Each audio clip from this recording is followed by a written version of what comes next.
यह एक ऐसा फैक्ट है, यह मायने नहीं रखता कि आप नास्तिक हो या आस्तिक। वीडियो में वही मिलेगा जो आपके दिमाग को सही लगे। वीडियो को पूरा देख लेना, अजीब बातें ही जान लीजिएगा। क्या मौत के समय दर्द होता है?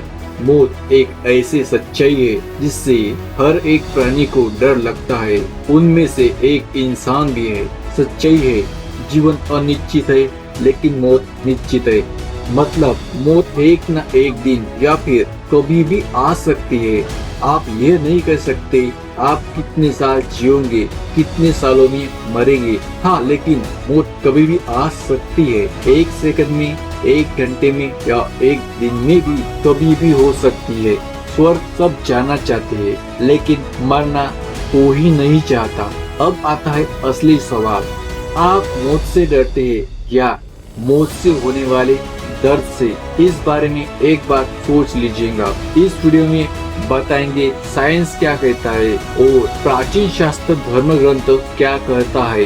मौत के वक्त कितना और कितने देर तक दर्द रहता है, इस बारे में विज्ञान क्या कहता है। एक एक्सपेरिमेंट, कुछ वैज्ञानिक इस शोध पर अभी भी लगे हैं। यह एक्सपेरिमेंट ऐसे लोगों पर किया गया जिनकी मौत नजदीक है और हैरान करने वाला रिजल्ट सामने आया।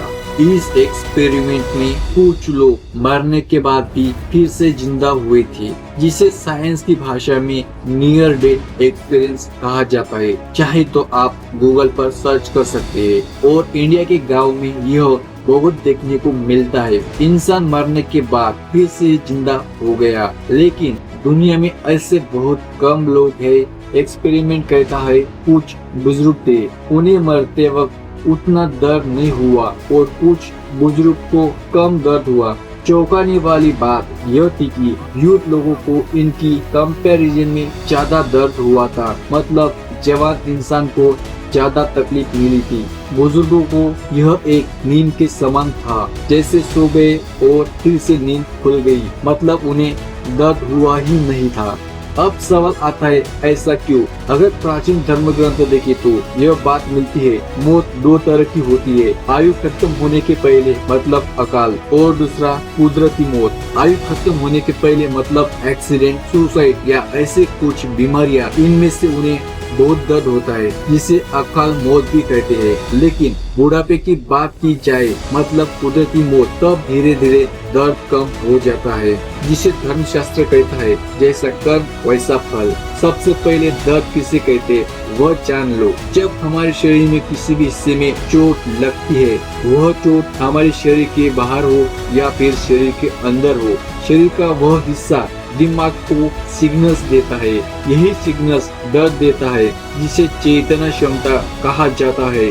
अगर यह सिग्नल्स दिमाग को ना मिले तो दर्द महसूस नहीं होता है। जैसे जैसे हमारी उम्र बढ़ने लगती है, हमारे शरीर की प्रक्रिया धीमी हो जाती है। कुछ सेल्स काम करना बंद कर देता है और जब आदमी बूढ़ा हो जाता है, यही सिग्नल्स भेजने की क्षमता कम हो जाती है, रिएक्शन भी कम हो जाता है और सही वक्त होने पर मौत उस इंसान को नींद की तरह होती है। देखा जाए तो अकाल मौत में भी उतना ज्यादा दर्द नहीं होता है। यह हमारी उम्र और शरीर की स्ट्रेंथ पर डिपेंड करता है, क्योंकि हमारा दिमाग हमारे शरीर की एक हद तक ही दर्द सह सकता है। उसके बाद वह शॉर्ट हो जाता है, जिसे बेहोश होना कहते हैं। जैसे कि डॉक्टर क्लोरोफॉर्म देने के बाद ऑपरेशन करता है, बस बेहोशी में दर्द का एहसास नहीं होता है। हमें सपोर्ट करने के लिए चैनल सब्सक्राइब करना ना भूले। इस दोनों तरह की मौत में दर्द नहीं होता है। दिमाग एक हद तक ही दर्द सह सकता है, उसके बाद दर्द नहीं सकता है। बुढ़ापे में दर्द बिल्कुल भी नहीं होता है। इसलिए शास्त्र अच्छे कर्म करने का सलाह देता है ताकि मौत सही समय पर हो। शायद आपके सवाल का जवाब आपको मिल चुका होगा। अगर कुछ सवाल हो तो आप कमेंट जरूर करें और चैनल सब्सक्राइब करें। आपका धन्यवाद।